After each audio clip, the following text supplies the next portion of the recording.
Des entrepreneurs qui n'ont pas peur des défis. Des experts qui amènent leurs meilleurs outils.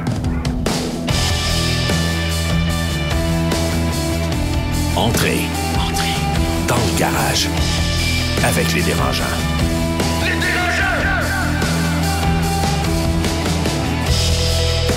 Pour cet épisode enregistré dans le cadre d'Expo Entrepreneur 2019, on retrouve Marie-Philippe Simard, fondatrice de Chic Marie.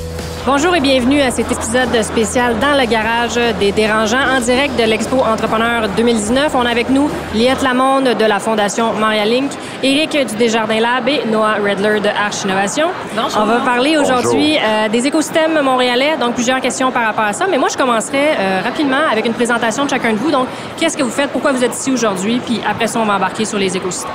Moi, je suis ici aujourd'hui parce que je suis obligé d'être ici, c'est contractuel. Mais aussi, c'est Expo Entrepreneur, alors on doit être là pour... vraiment ici. On est là pour appuyer la communauté. C'est juste le météo aujourd'hui, pas plus que ça. Mais moi, je suis fondateur d'Arch Innovation. En fait, nous sommes une entreprise qui construit les stratégies de l'écosystème d'innovation et met en place des stratégies d'innovation ouvertes. Et on est là pour discuter, jaser des écosystèmes ce matin, cet après-midi. C'est très bien, midi.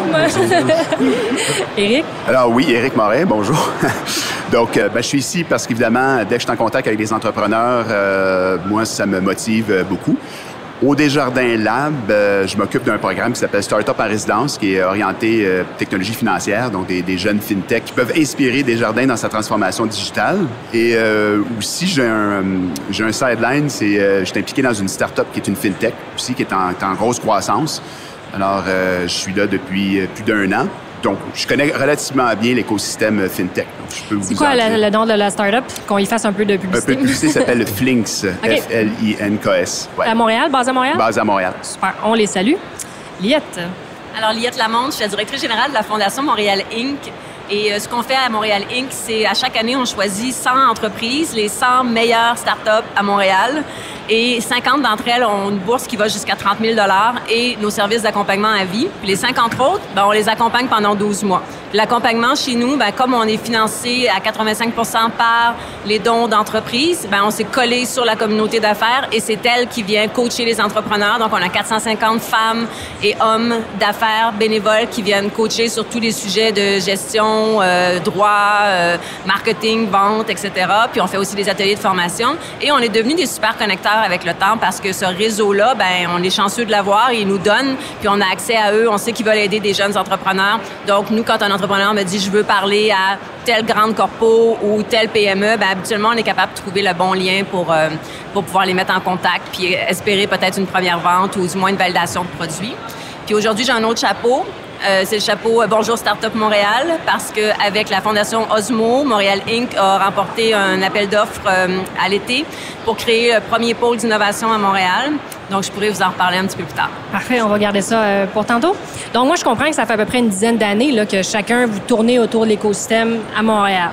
Fait que première question, là, un peu, on commence ça dur. Est-ce que l'écosystème à Montréal est un bon écosystème? Sur une échelle de 1 à 10, mettons. Oh, une échelle de 1 à 10. 1 à 10. Là, on peut être dur. C'est le temps d'être critique envers nous-mêmes. Mais pour être honnête, je donne Montréal une 7.5. Ah, c'est-tu bon? C'est-tu bon? Je pense que c'est assez bon. Okay. Et je dis juste 7.5 parce que je pense qu'on a beaucoup de travail à faire. Notre écosystème est en évolution en ce moment. Au début, c'était tout petit, il y avait des initiatives un peu partout, mais là, on voit pratiquement avec Bonjour Startup Montréal, les institutions sont en train de vraiment mettre leurs ressources ensemble, de mieux servir les entrepreneurs. On est en train d'évaluer dans notre offre de service, avoir plus d'informations envers le public sur quoi les ressources. Il y a beaucoup de travail à faire. Je pense qu'on doit aussi aller chercher plus d'accès aux investissements à l'intrajet vers Montréal et aider nos entrepreneurs à aller plus vers l'international.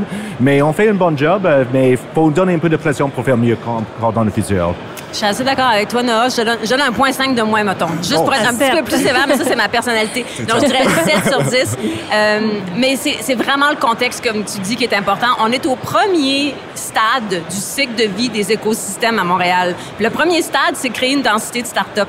Je pense qu'on peut se féliciter parce que dans les dernières années, on a vu tout l'engouement qu'il y a pour l'entrepreneuriat. C'est fou, là, partout, les programmes qui se sont créés pour pouvoir répondre à ça aussi. Fait qu'on est au premier stand. On aimerait ça passer au deuxième le plus vite possible. Donc, plus créer des scale-ups, avoir nos premières licornes, Puis éventuellement, on va se rendre au 3e stade où là, on va vraiment aller chercher les gains, c'est-à-dire les vraies retombées économiques qui sont au 3e cycle de vie des écosystèmes. Et c'est là où on commence à avoir des premières entrées en bourse, les premiers IPOs. Et là, c'est sûr qu'on a l'effet qui redescend vers la communauté parce que si on a aidé à créer une start-up qui se rend jusqu'à un stade de IPO, mais avec un peu de chance, ils vont vouloir redonner puis continuer à contribuer à notre écosystème. Et c'est comme ça qu'un écosystème devient vraiment fort. Et c'est important qu'on a des entreprises et des startups locaux qui peuvent investir dans des autres startups, à faire l'acquisition. Ouais. Quand on parle des entreprises québécoises qui sont achetées par les Américains ou les autres entreprises d'autres pays, c'est parce qu'il n'y a pas assez de grandes entreprises québécoises qui seront pas capables de vraiment acheter une Cirque du Soleil, acheter une District Control. Et on a besoin de force financière pour être capable de garder ce talent ici. Moi, j'ai chanté 2, donc c'est un 7.2.5. Ah, ben! 7.2, On a plus que l'unanimité. Contrairement à ce que vous pensez, ça fait moins longtemps que vous, je suis dans l'écosystème. J'étais dans la grosse corporation avant, puis j'ai fait le saut en start-up il y a seulement 2 ans. Puis tout le monde m'a traité vraiment de débile mental. Est-ce que tu étais chez Desjardins ou... Oui, j'ai été chez Desjardins au début des années 2010 jusqu'à 2016. Okay. Et je reviens chez Desjardins parce que c'est vraiment une organisation qui est très impliquée dans l'écosystème. Puis souvent, les gens s'en rendent pas compte comment Desjardins donne. Et puis... je pense que c'est sûr qu'on voit le plus là, dans le milieu entrepreneurial. On pourrait plus, effectivement. Mais il y a tellement un buzz autour du mot start-up. Peut-être qu'il existait avant, mais moi, je trouve que là, c'est malade. Il y a des incubateurs qui poussent à tous les coins de rue. Il y a vraiment beaucoup d'outils qui apparaissent. Donc là, on s'approprie de ces outils-là. Maintenant, il faut comme faire un parcours là-dedans puis essayer de se retrouver. Puis je pense que quand tu démarres une start-up aujourd'hui, si tu passes à côté de tout ça, tu te donnes aucune chance. Tu manques ton coup. Là, il y en a vraiment. Il faut juste savoir où aller. Puis moi, je connais un peu plus l'écosystème, qui est un sous-écosystème d'écosystème start-up, qui est tout ce qui touche les technologies financières, donc la FinTech. Là aussi, c'est récent, c'est très récent. C'est assez récent. Les FinTech, ça fait des années que ça existe, mais avant, on dirait qu'ils travaillaient tous dans leur garage. Là, ça se forme en communauté. Il y a des bons joueurs qui les aident à se regrouper. Il y a toujours un cadre réglementaire qui n'est pas là. La FinTech, c'est une autre game. Si le gouvernement est en train de se positionner, tout ce qui touche l'open banking, donc ça ralentit un petit peu le développement de ces technologies-là, puis donc de l'entrepreneuriat en technologie financière, mais ça, c'est à Cross Canada. Là. Mais tu vois, excuse-moi, j'allais juste faire du pouce sur ce que tu disais, c'est que la création d'un sous-secteur comme la FinTech, c'est aussi un beau signe d'un écosystème qui est en train de se spécialiser, puis c'est une des forces que Montréal peut développer aussi avec l'intelligence artificielle. On peut argumenter si c'est un secteur ou pas, là, mais c'est quand même, on voit ces spécialisations-là arriver.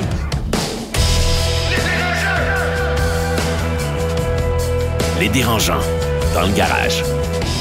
Liette, tantôt, tu parlais qu'il y a 3 stades pour un écosystème qui soit mature. Combien de temps ça peut prendre un écosystème pour être vraiment mature, qu'on dit qu'on c'est un bon écosystème? Bien, tu vois, le premier stade, on peut dire que chez nous, il nous a pris à peu près 7 à 8 ans, là, parce que c'est vraiment depuis 8 ans qu'on voit que ça a décollé. C'est-tu moyen, ça? On est-tu rapide? Je pense qu'on est pas mal dedans. Okay. Mais il y en a qui prennent plus de vitesse plus rapidement que nous, puis on est en train de se faire un peu dépasser. Tu sais, si on regarde juste à côté de chez nous, Waterloo puis Vancouver, comparativement à nous, ils ont pris plus de vitesse dans les 2 dernières années. C'est pour ça qu'on a perdu notre ranking. On était dans le top 20 des écosystèmes. On avait fait la 20e position. Puis là, tiens, on s'est fait déclasser par Toronto puis par Vancouver. Donc, je pense qu'on a un petit peu de vélocité à gagner. Puis disons que chacune des stades, ça peut être encore un 5-6 ans. Et qu'il nous reste une vingtaine d'années à être mature. On est tout jeune. On n'est même pas un écosystème adolescent, là. Si je peux me permettre, il y a une certaine traction parce qu'il y a bien des grandes organisations qui se regardent et disent, ouais, ben là, nous, il faut qu'on se transforme. Ouais. Oui. Puis, on n'est pas agile ou on essaie de l'être, mais donc, qui peut nous inspirer? Bien, ça, c'est un gros travail qu'on a à faire. Il y a un gros travail. Mais là, ils se reniflent, là, parfait. Puis là, ils commencent à avoir des partenariats qui se bâtissent. C'est intéressant parce qu'ils ont beaucoup de grandes organisations ont quelque chose en commun, c'est qu'ils vivent une transformation numérique. Tu disais, ben, ça aurait dû se passer il y a longtemps, mais il y a quand même un leg historique, ça se fait pas du jour au lendemain. Puis cette transformation numérique, que ce soit les institutions financières ou l'industrie manufacturière, les défis sont très similaires. Là, ils regardent à l'interne qu'est-ce qu'ils peuvent faire. Oui, ils ont des laboratoires d'innovation, oui, ils peuvent grandir avec ça, mais c'est un peu plus long. Alors que là, le consommateur n'y attend pas, la compétition n'attend pas. Donc là, quoi faire? Bien, on va se faire des partenariats avec des startups. Puis, est-ce que c'est nécessaire, ça, justement, que les grosses entreprises se mêlent à la communauté pour que ça soit un bon écosystème? C'est essentiel. C'est essentiel. C'est essentiel. Ils sont des clients, ils sont des gens qui peuvent aider à valider des produits, mais aussi, pour les grandes entreprises, ils ont une pénurie de main-d'œuvre eux-mêmes. C'est pas juste dans les usines, c'est pas juste dans les fermes ou dans le vente de détail. Même les grandes entreprises ont la difficulté d'attirer le bon talent technologique des ingénieurs parce que tout le monde veut être un entrepreneur aujourd'hui. Alors, s'il ne peut pas attirer, s'il ne peut pas développer des programmes à l'interne, il doit trouver une façon de travailler plus avec les entrepreneurs, mais c'est un bénéfice parce que tout le monde va gagner. Les grandes entreprises vont générer des nouvelles innovations, des nouvelles technologies plus rapidement et à plus bas prix. Et les startups vont soit acheter ou soit avoir un premier client. Alors, c'est vraiment, ces deux mondes doivent venir ensemble et j'attacherai même le gouvernement là-dedans qui est essentiel dans le portrait. Je pense qu'on commence tranquillement à voir le gouvernement s'impliquer un petit peu. Là. Il y a de plus en plus de fonds, il y a de plus en plus d'initiatives. Je pense qu'il essaye. C'est sûr que c'est le gouvernement. Est-ce que tu trouves que c'est plus facile de démarrer une start-up aujourd'hui? Mais je pense que plus les années avancent, plus c'est facile. Ouais. Je pense qu'il y a plus de soutien. C'est jamais facile, là, ceci étant dit. On ne fera pas croire que c'est parce qu'il y a du soutien que c'est facile de se lancer en affaires. C'est jamais facile, mais il y a quand même... tombe pas du ciel, il faut... je suis d'accord. Mais il y en a tellement plus qu'avant. Hein. Mais ça, c'est un vrai problème aussi parce que, selon LinkedIn, il y a une augmentation, j'oublie le chiffre exact, mais d'à peu près 30% du titre CEO sur LinkedIn. Et c'est rendu populaire, c'est rendu cool. Facile tout le monde est CEO. Moi, je suis pas besoin d'aller chercher une job, je suis CEO. Check ça. Alors, peut-être c'est trop facile. Ça, à un moment donné, ça fait un temps. T'sais. Si t'es 6 mois CEO, ben, ça, l'entrepreneuriat te rentre dedans. Je trouve ça moins drôle, là, ton titre. Mais je pense que c'est difficile parce que, disons que ça ne fonctionne pas, votre start-up. Il faut changer votre mentalité. C'est like, OK, j'étais CEO d'une entreprise et maintenant, je dois aller travailler pour quelqu'un. C'est like, OK, j'ai moins de leadership, je suis employé. Alors, il y a un des concepts que j'aime bien, qu'on voit souvent à Montréal, c'est le recyclage de talents. Les startups qui ne fonctionnent pas bien, les fondateurs vont aller travailler pour une autre startup, ils vont ajouter du talent à ses équipes, mais aussi va créer des liens avec les plus grandes entreprises ou les PME. Alors, de voir comment on peut créer ces liens, ce partage de talents circulaire, je pense que c'est un atout pour notre communauté aussi. Puis si on compare Montréal à les plus grands écosystèmes dans le monde, on parle de Silicon Valley, on parle en Chine, il y a des gros écosystèmes. Si vous aviez une chose à nommer, qu'est-ce qui manque pour que Montréal atteigne ce niveau-là? Est-ce que c'est du financement? Est-ce que c'est du talent? Est-ce que c'est juste une initiative du gouvernement? Qu'est-ce qui manque, vous pensez? En fait, on est évalué par rapport aux autres écosystèmes par le Startup Génome. Et ça nous donne des super bons indicateurs pour savoir qu'est-ce qui nous manque. Puis Montréal est faible sur 3 principaux indicateurs. Le premier, c'est tout ce qui est collision. Il faut augmenter le nombre de collisions entre tout le monde. Fait qu'on a parlé des grandes entreprises et des startups, mais les startups entre elles aussi. Apparemment qu'ici, il y a moins de rencontres et de collisions qui se fait. C'est pas aussi facile. Quand tu dis collision, ça veut dire quoi? Juste une rencontre, une capacité d'aller chercher de l'aide de quelqu'un d'autre. Ils mesurent des choses comme combien tu as eu de rencontres la semaine passée avec une grande corpo. Ils posent ces questions-là à des fondateurs de start-up. Combien t'en as eu avec d'autres fondateurs de start-up aussi? Et on voit que Montréal est un peu plus faible là-dessus. Une meilleure homogénéité là, des gens. Là. Ouais. Meilleure capacité de se rencontrer facilement, je dirais. Un accès. Tiens, on va le mettre comme ça. Et l'autre point sur lequel on est faible, c'est l'internationalisation de nos start-up. Nos start-up sont moins à l'étranger, se déplacent même moins. Ils calculent des choses comme le nombre de déplacements de nos fondateurs. Et le troisième, et ça, c'est culturel, puis ça rejoint un peu les collisions, c'est tout ce qui est sens de la communauté, pour donner une traduction bête.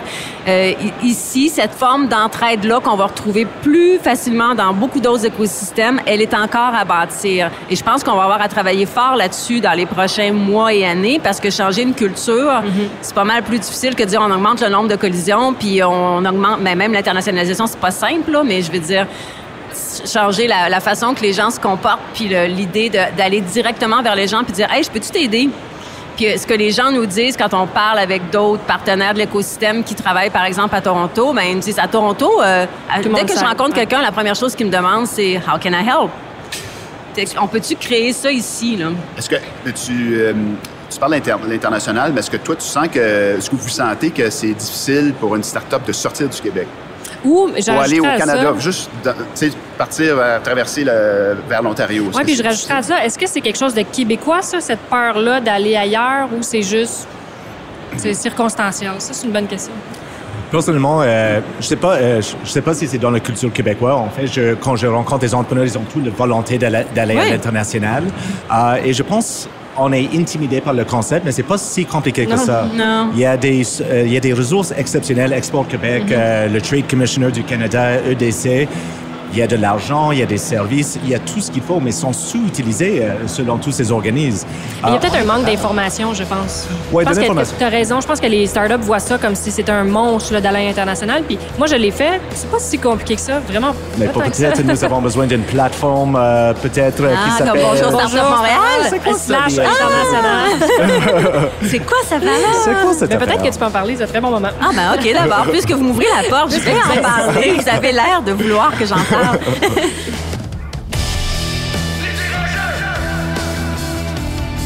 Les dérangeants, dans le garage. Bonjour Startup Montréal, c'est tout nouveau. On a lancé ça à Expo Entrepreneur hier, en fait. Ce que ça veut faire, c'est justement simplifier la vie des entrepreneurs pour mieux se retrouver dans notre super écosystème florissant d'idées, d'offres, de financement, de services et d'activités surtout. Donc, on a lancé la plateforme hier. C'est vraiment, je dirais, un MVP. Là, j'oserais même pas dire que c'est une version 1.0. On commence. Et ce qu'on peut retrouver là-dessus pour une startup, c'est selon où est-ce qu'elle en est rendue dans son démarrage d'entreprise ou sa croissance, qui peut l'aider à ce stade-là. Et on a aussi le calendrier des activités de tout ce qui est disponible pour les startups présentement à Montréal en termes d'événements, d'activités. On n'a rien inventé. Hein? On a travaillé avec des partenaires qui avaient déjà, chacun de leur côté, colligé un peu de ces informations-là. Puis on a dit, peux-tu pousser ça maintenant sur notre plateforme pour que les gens le retrouvent à la même place? Et c'est super la collaboration qu'on a eue. Là, je veux le souligner. Là. Fundika est là pour tout ce qui est source de financement. Info Entrepreneur de la Chambre de commerce est là parce qu'ils ont une équipe qui collige l'information sur tous les programmes qui existent pour les startups puis plus. Donc, c'est parfait. Ils vont pouvoir pousser l'information là. Montréal New Tech avec son calendrier d'activités. Donc, c'est ça qu'on veut faire, dans le fond. Le rôle de Bonjour Startup, c'est de mutualiser un peu puis d'aller chercher la collaboration des différents partenaires pour dire comment on simplifie la vie des entreprises qu'on aide chacun de notre côté. Puis en même temps, on simplifie la vie à nous, là, faut le dire, parce que la startup, elle nous trouve au bon moment. Elle nous trouve, Puis après ça, elle nous trouve au bon moment. Donc, on perd tous moins de temps. Les startups perdent moins de temps à frapper à des portes qui sont pas prêtes à s'ouvrir au moment où ils vont. Et vice-versa, nous, on perd moins de temps à rencontrer des entreprises qui sont pas selon les critères qu'on cherche. Fait que c'est vraiment juste une première initiative, mais tu sais, tous les trois enjeux que l'écosystème montréalais a, que je vous ai mentionnés, on les attaque de front un par un parce qu'en bout de ligne, ce qu'on veut, c'est que Montréal revienne dans le top 20 des écosystèmes. Puis le grand objectif de Bonjour Startup Montréal, c'est ça. Et je vais revenir sur un dernier point, puis après ça, je vous laisse le micro. Il ne faut pas me le laisser. C'est tout ce qui est relations grandes entreprises, start-up. On l'a dit, c'est super critique pour un écosystème sain. Puis là, on est rendu là. Donc, le pôle ou le Bonjour Startup Montréal va aussi avoir ce rôle-là de créer plus de connexions entre les grandes entreprises, autant par des programmes d'innovation ouverte que par des simples rencontres. Toi, grande entreprise, qu'est-ce que tu cherches? Voici, nous, on connaît les startups, on va te les présenter. Puis ça, parce qu'on est au dérangeant, là, il est temps, là, que franchement, les grandes entreprises réalisent qu'ils peuvent pas tout faire chez eux puis qu'ils n'ont pas la grande vérité en innovation. C'est long, il y en a quand même une ouverture. Moi, je suis un peu tannée, là. Moi, j'ai hâte, là. Il y a beaucoup d'écosystèmes qui regardent à l'externe. En Europe, si je reviens à la FinTech, il y a une loi qui est passée qui s'appelle le PSD2, le Payment Service Directive, qui dit aux institutions financières qu'ils doivent donner libre accès. Libre accès, là, c'est un gros terme, mais tu dois mettre à la disposition de start-up le data financier, avec le consentement, évidemment, du propriétaire de ce data-là. Donc, finalement, l'écosystème de FinTech, de start-up, ça grandit rapidement parce qu'il y a une réglementation aussi qui vient l'appuyer. Et ça pousse les institutions financières à bâtir des partenariats avec ces startups-là. Donc, ça, c'est pour aider le consommateur, parce que le consommateur le demande de toute façon. Ouais. Aux États-Unis, c'est plus un système à deux vitesses. Il y a pas, c'est le marché qui décide, vraiment. Donc, la startup va évoluer dans un marché X dans tel État, va probablement être différent dans l'État voisin, puis ça dépend des institutions financières aussi. Wells Fargo ne joue pas de la même manière que la Banque d'Arizona. T'sais. Puis aussi, si on vient à Montréal, il y a beaucoup pas juste des écosystèmes, mais des organisations comme la Fondation Montréal Inc., le programme Startup en résidence chez Desjardins, collaborent ensemble. Si tout le monde aussi, toutes ces organisations-là mettent sur la table leur offre de service, on est capable de faire des connexions. Puis, ce que je te disais tout à l'heure, de bâtir pratiquement un parcours pour ces startups-là pour qu'elles se retrouvent là-dedans, dans cette jungle d'incubateurs, accélérateurs, fondations. Justement, on parle d'incubateurs, accélérateurs. Il y a eu pas une critique, mais il y a eu un questionnement il y a quelques mois, quelques années, à savoir est-ce qu'il y en a trop là maintenant? Tu sais, on parle de programmes de financement, etc. Je pense qu'on manque jamais de financement. Là. Personne n'a jamais trop d'argent. Mais au niveau des accélérateurs, incubateurs, est-ce qu'il y en a trop? Est-ce qu'il y a trop d'offres de services? C'est trop rendu diversifié? Ou parce qu'on voit des entrepreneurs qui font des incubateurs en série. Tu sais, est-ce que c'est une bonne chose? Est-ce que c'est ce qu'on recommande aux jeunes entrepreneurs? J'aimerais votre opinion. Je ne sais pas s'il y en a trop, mais il n'y a certainement pas le deal flow pour toucher tous les incubateurs à travers le Québec. Il y a plus que 70 juste dans la province du Québec et il y a au moins 30% qui sont à moitié d'occupation. Ils sont presque vides. Ouais. Et ça, c'est une des leçons qu'on avait prises à Montréal avec la Fondation Osmo et la Maison Natman. C'est avant de construire l'infrastructure et investir des grandes sommes, ils ont construit la communauté. Et c'est ça qui est oublié souvent dans le portrait. Un incubateur n'est pas une solution en elle-même. Si tu penses on va ouvrir les portes et les startups vont juste venir, c'est comme, finalement, on attendait juste qu'il soit un incubateur dans le coin et là, on va lancer notre startup. Mais non, les gens ne savent pas, ce ne sont pas les services, ils n'ont pas l'habitude. Est-ce qu'il y en a des mentors ou des conseillers à proximité, particulièrement dans les régions, qui peuvent servir ces entrepreneurs? Je pense pas. Alors, c'est pas je pense que trop de monde regarde les incubateurs ou accélérateurs comme une solution, mais c'est un outil. C'est un outil qu'on met dans notre écosystème. Et on doit savoir comment bien gérer, comment développer une communauté et comment encourager des gens de venir vers l'incubateur et devenir des startups, des entrepreneurs. Sinon, c'est juste un espace vide. Un incubateur, c'est littéralement juste un bâtiment avec des bureaux. Faut pas que ça devienne un élément de marketing non plus, là. C'est ça, exactement. Puis mettons sur un mot de la fin, comment on voit l'écosystème montréalais dans 10 ans? C'est positif? Est-ce qu'on est rendu à 8,5, 9? On est au moins dans le top 20 des écosystèmes mondiaux. Alors moi, ça va prendre au moins un 9,5 pour se rendre là. Fait qu'on est positif, on est confiant? Oui, je pense qu'on capitalise sur ce qu'on a. On s'est positionné comme top en intelligence artificielle. On se positionne assez fort en technologie financière dans d'autres secteurs. Continuons.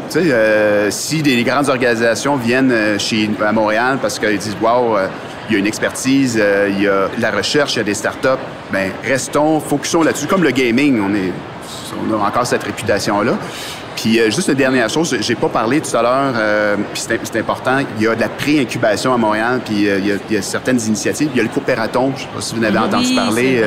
Ça, pour moi, ça a été une révélation. Ça fait pas longtemps que ça existe. Maintenant, c'est rendu une des plus grosses... En fait, c'est la plus grosse compétition d'innovation ouverte au monde. Ça dure 25 jours. Mais c'est de la pré-incubation. Tu rentres là avec une idée, tu sors de là probablement en start-up. C'est comme une machine à saucisses, mais c'est peut-être pas le bon terme. Mais quand je parlais de parcours tout à l'heure, c'est possible là, de partir avec une idée, puis de monter une équipe, puis sortir de là, puis être une start-up, puis de bénéficier des différents arches, la fondation. Faut juste savoir où aller. Puis mot de la fin, je dirais, oui, on est capable de se rendre beaucoup plus loin. Puis dans 8-10 ans, je suis hyper optimiste. Mais ça va tout être basé sur connexion, collaboration, ambition. Là, c'est les 3 mots-clés avec lesquels on travaille. Puis je pense que la collaboration dans l'écosystème, c'est là qu'on est rendu. Elle est voulue. On sent que tout le monde a le goût de travailler ensemble. Puis il manquait comme un certain leadership puis des fonds en plus pour pouvoir animer ça. Puis là, avec Bonjour Startup Montréal, on a ce qu'il faut pour pouvoir le lancer. Ça fait que c'est un beau moment, là. Tu sais, Éric, ça fait 2 ans que tu es dans l'écosystème. C'est vraiment un super beau moment pour travailler dans l'écosystème de Startup de Montréal. Fait que pour tous les entrepreneurs qui nous écoutent, on espère qu'après l'émission d'aujourd'hui, vous allez appeler au moins un autre entrepreneur pour essayer d'avoir une connexion. Oui. On essaie d'aider Liette. Puis demander qu'est-ce que je peux faire pour toi. Voilà, qu'est-ce qu'on peut faire pour aider. Merci, Marie-Philippe. Donc, ça va être la fin de l'émission. On vous remercie d'avoir été avec nous. Puis on vous souhaite une très belle fin de journée. Salut. Merci beaucoup. Bye bye. Des entrepreneurs qui n'ont pas peur des défis. Des experts qui amènent leurs meilleurs outils. C'était Dans le garage. Avec les dérangeants.